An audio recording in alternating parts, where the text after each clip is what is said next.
Well, hey everyone. I am so excited to introduce you to my friend Dale today. Dale and I met first on social media and through some mutual friends. And then I was in Nashville last year and we hung out for several hours. And just listening to Dale's heart, her mission, her purpose for life excites me deep inside my bones. And I can't wait for all of you to meet Dale and hear her story. And so Dale, to kick it off, who is Dale? Hey, how are you? It is so good to be here. I love you. I love you too. Who is Dale? Well, Dale has a boy's name that I struggled with my whole life until I moved to Nashville and I realized it's really okay. So anyway, who is Dale? Well, spent my first 30 years in New York, moved to Illinois and raised our little family there. We have a son and daughter and a husband, and made a pit stop in Kansas. Weird place. And then moved to Nashville. And that's where we're doing life. And so I kind of call myself a connector of people, an investor in women. Yes. I'm passionate about women finding their freedom in Jesus. But what's really cool is, we're all on this journey and a lot of us don't know Jesus. We don't know if we really believe him. We don't really know what's going on in our life. And there's things that happen and we doubt. But the cool thing is we get to do this journey together, and it doesn't matter where we are, we get to start right where we are, and he takes us right where we are. So I am passionate about connecting with people that want to do this journey together because I really like people. And I mean, I know, people get a bad rap and people are like, oh, I don't really like people. They're not very nice. I love people, and I love meeting new people and hearing their stories. But I think especially, I think it started years ago when I mentored elementary age girls. And it was just the coolest thing. And then it kind of went to high school girls, and then it was college girls. And then all of a sudden it's big girls, Wow. and we get to do this. We're not that different. It doesn't matter.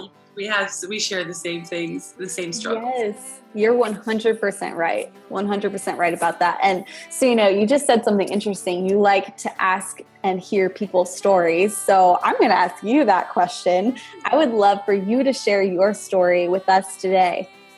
My story. Well, okay. So in a real little snippet, like I said, I grew up in New York and had just a great life, great family, really solid community.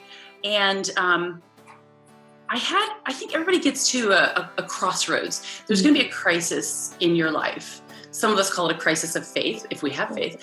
But there's a crossroads. There's a fork in the road. There's a turning point where we get to decide.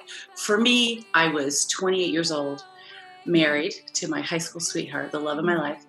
And I was pregnant, 3 months pregnant, and he was diagnosed with terminal cancer.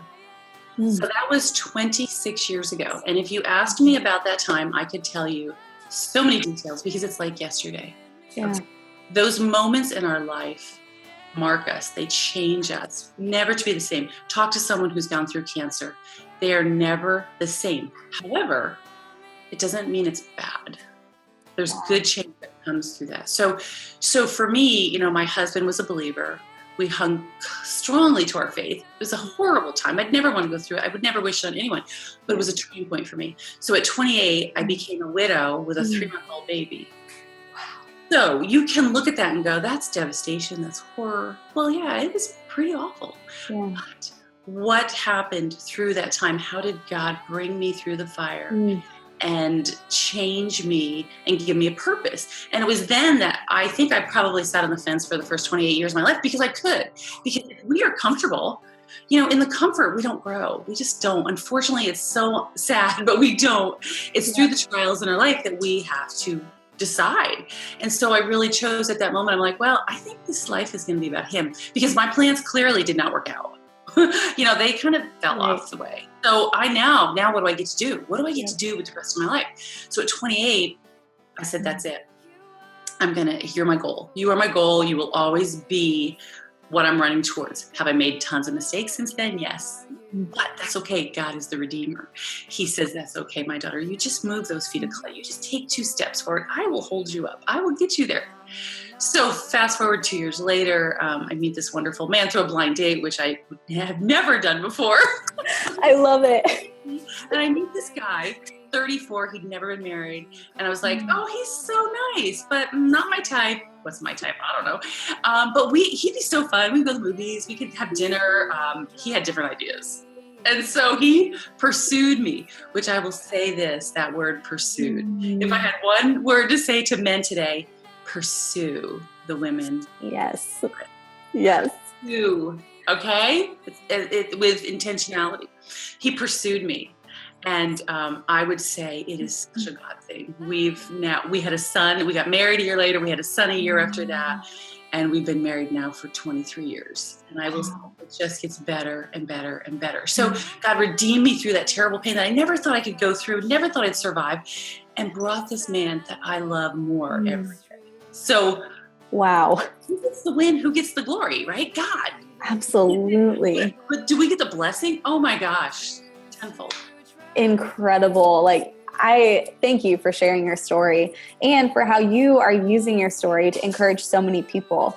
And earlier you mentioned you're a connector. You like to hear women's stories. You like to champion women, and you're leading a movement in Nashville called Known. And so I would love for you to, right there, share with us what is Known, what's the mission behind it, your heart. Let's get into that. Wow. So when I moved here, like my little pit stop in Kansas, I lived there for 3 years. I wasn't there most of the time. My husband will tell you, but I did live there for 3 years. And it was a really lonely time for me. I realized that I had been known all of my life. The first 30 years in New York, I was known and loved. I had strong community. I went to Champaign, Illinois. We raised a family. We were invested with good people. And we grew family that wasn't blood, but truly family who we still adore and get together with today. So again, I was known and loved. I went to Kansas. We dropped our last child off in Nashville to college. I quit my job. We left our churches. I left my leadership positions, volunteering, my neighbors, my community, everything, and moved all in one weekend. So I was ready for an adventure, but I wasn't quite ready for the loneliness. So the loneliness really set in, and it was really hard. I lost my dad in the first 3 months that we lived in Kansas. Didn't see that coming, and so you don't see those things coming, and you're ready, but you're like, ooh. So I experienced loneliness, and I think the good thing about that was that it gave me empathy for women and for others who've experienced that, because I never had. Yeah. So what happened during that time was, though, I really dug in with God. God and I got that much deeper, and that was good. So, it's like those times in the desert, you look back into the Bible, and those people that spent, 40 years in the desert, and I complained about 3 measly years, but hey, come on, God, answer my prayer by Friday. It's Monday, Right. You're just those people. And so I learned to be persistent with him, and he was faithful to me. So he brings us here, and I remember standing at my kitchen sink. We'd been here, like I had opened the last box of stuff, and I stood at my kitchen sink and I said, okay, God, we're good. You and I are really good, but I need more. And I spoke it out loud, and I just feel like God take that. Like he knew what I meant. I said, I need women in my life. I need women to connect with. So you got to show up for me here.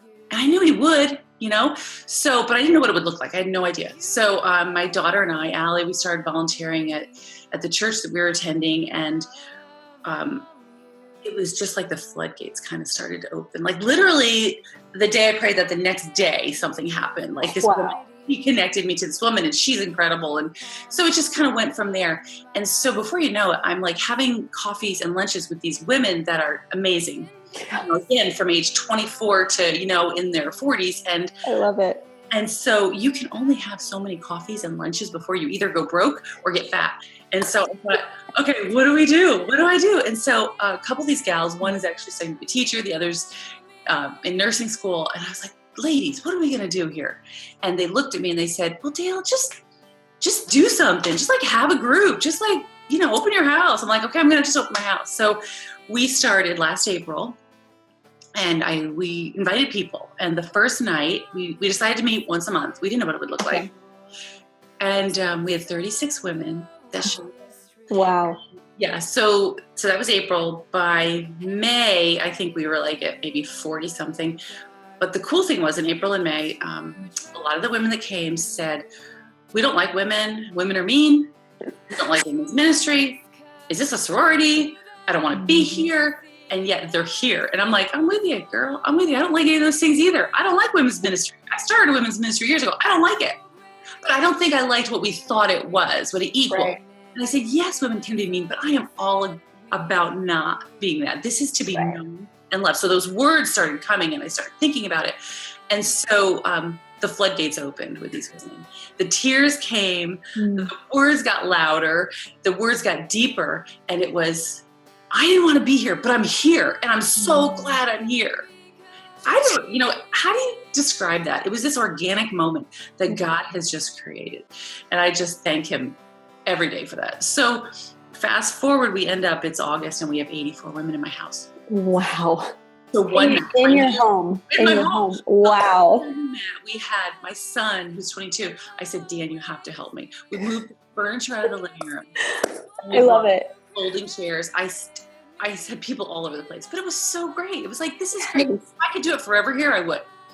And I also have a husband who is a champion. He's just a champion. He's always said, whatever we have, we use for God. Whatever we have, open it up. That's why we have a house here. Do it. So I just, I appreciate that. I've always had that support. So we kind of grew. And so we formed a leadership group because that was evident, like in the first night. I'm like, I need help. And so that happened. We have 8 women who are so solid. And I just give God all the glory for that because he's been so faithful in these women being praying women and women who just want to champion other women. And so the words of Tim Keller came to me about being known and loved because I felt like I lived that in Kansas for the first time in my life. And even when I first came here, I was loved, but not known. I'm like, you don't know me. How do you love me when you don't know me? So, to be loved and not known is superficial. Right. Known but not loved is our great fear, right? Like if you know me, but maybe you don't accept me, that I'm going to die. Right. To be known and loved is transformation.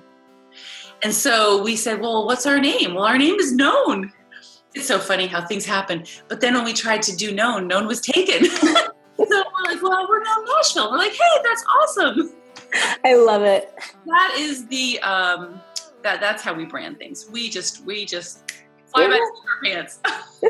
I love it. I love the community that you formed too. And I mean, you're broadcasting on Periscope. So I haven't been in Nashville, but I've been able to watch it from wherever I'm located. And so it is really cool to see how women are sharing their stories and how they're truly experiencing being known and loved, like you just Right. And the thing is, it's for all women. It's for anyone who wants to come and grow some community. It's for the new woman to town, which is so evident. It's so popular. That's what happens every day in Nashville. Women need community. Women who are lonely. Women who have faith or maybe don't have faith. To be clear, we will always point you to Jesus. We will always point you to Jesus. We will do it with grace and love. And we will be here for you. So that's kind of the cool thing, I love it. Yeah. Oh, I love it. I love that. Well, we're having coffee and I would love for you to share if you were sitting across from another woman, you're both having coffee, you're hanging out, you're talking, what would you share to encourage her on her own becoming journey? Wow, that's a great question. I am so glad you asked that because I think it's one of the most important things we can do and consider, and I appreciate that. I think one of the first things I would say to another woman is, you are enough. Okay, right where you are, you are enough. You are chosen by God. Okay? Don't listen to what the world tells you because you are enough. You are the brightest ruby to him. He knows the hairs on your head. And I think we have to remember that. And we need to think about what is that internal message that we allow to go through our brain and through our soul every day. So in order to do that, what do you read? What do you watch? What do you listen to? And who fills your life? Who are the people in your life? Who are the other women that are allowed that space? We are to go out into the world and to share. However, who are those people in your circle that feed you? And that's what I think we have to really be careful about and mindful about. I think, we live in a world where we just have this mass communication that comes into us every day, whether it's Twitter or Facebook or the TV or a magazine or a book. Right. We have to be intentional about how we choose. And And then I would say, ask God for what his message is to you. Yeah. Because he wrote a love story to us. Those are his words to us. Do we tap into that love story? Yes. He has a message for us every day. He has people for us to touch every day. And I think it's not that hard. Like, I used to really complicate life because I think that's what we do. And I think we're really good at that. But it's really about moving my feet of clay every day. We have to move one step at a time, because once I take that step, that's when God says, okay, now that you move those feet, I will show you, my daughter, what I have for you. But he expects us to move. Yep. Okay, that's all he expects. He expects us to show up.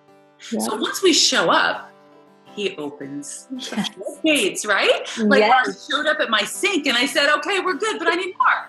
He showed up. Yep. And I think that we have a responsibility to keep looking up. I hashtag that a lot because I believe that. Keep looking up. It's like a friend said to me years ago, at the end of the day, you have an audience of one. Yes, I love that. We can all appreciate that, right? Like the Grammys were on last night. Who didn't watch that, right? Right. Look at the audience. Look at oh my goodness, it's just such a hot mess, right? In all its beauty, it's still a hot mess. And I think, who's my audience? He's my audience. No matter how many stages you might stand on someday, he's your audience. Yes, I love it. So keep looking up. Keep asking him, what do you want me to do today? Because my belief is, and I remember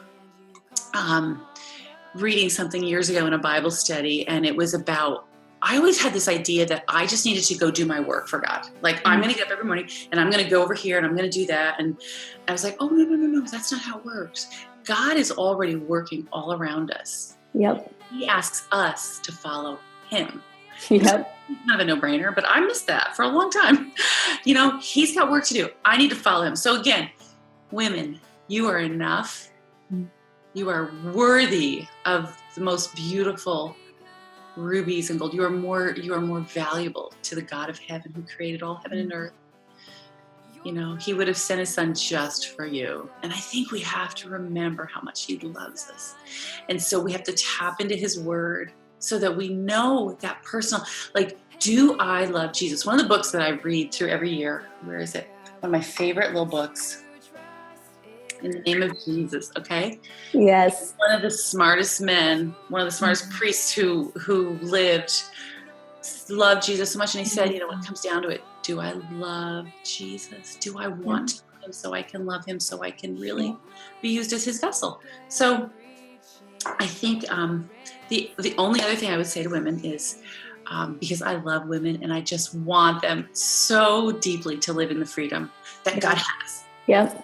Freedom. It's freedom that he gives us. He says, this is yours. Take it. This is where I want you to live, not in bondage. I give you freedom. I take care of all the details of your life. But you are going to have to say no to a lot of good things. Yep. If you want the best, you are going to have to say no to things that are good. Yep. Because you can only do so much. And the worst thing we can do is just become busy women who fill up our calendars with a lot of stuff. Yes. Yep. Kind of all fall into that at some point. We think that's what we're supposed to do. And busy is it's a 4-letter word. Exactly. Oh my goodness. So good. I feel like I'm going to be going back and like tweeting everything you said. So good. With hashtag keep looking up. Exactly. I love it. And I love what you said about taking the next step in front of you. One of the best pieces of advice I ever received, I was sitting across from a woman who's been mentoring me for a long time. And she said, Emily, you just have your hands open and you let God direct you wherever, and you take the next step he puts in front of you right now with your hands open. He'll give you the next step every day that you need it. So you're 100% right. It's wisdom. It's true. Yep. All we have to do is show up. Yep. I love it. Well, hey, if a woman wants to connect with you, where can she find your website, social media? How can she do that? Great question. Okay. So I don't know if everybody can see it, but we are known_Nashville. But if on Facebook, on Twitter, on Instagram, you can email us at knownnashville.com. Or that's actually our blog, knownnashville.com, but knownnashville@gmail.com is our email. But know Nashville and you will find us. And we would love to connect with women because that's what we're here for. Absolutely. We are. If you're perfect, don't come because we're no perfect people allowed. No perfect people allowed. We like you to be raw and yeah. I love that. Well, also included for all of you watching on the post on our blog that you're watching this video on, you'll have all the links available to you for Known to connect with Dale and her team. So you can check that out on the BecomingMe.tv site as well. But Dale, thank you so much for sharing your story and just how you're becoming who God made you to be. And man, I'm cheering you on big time for sure. Thank you, sweet girl. I love what you're doing. God is using you in big ways, and I can't wait to watch this journey unfold. Well, thank you.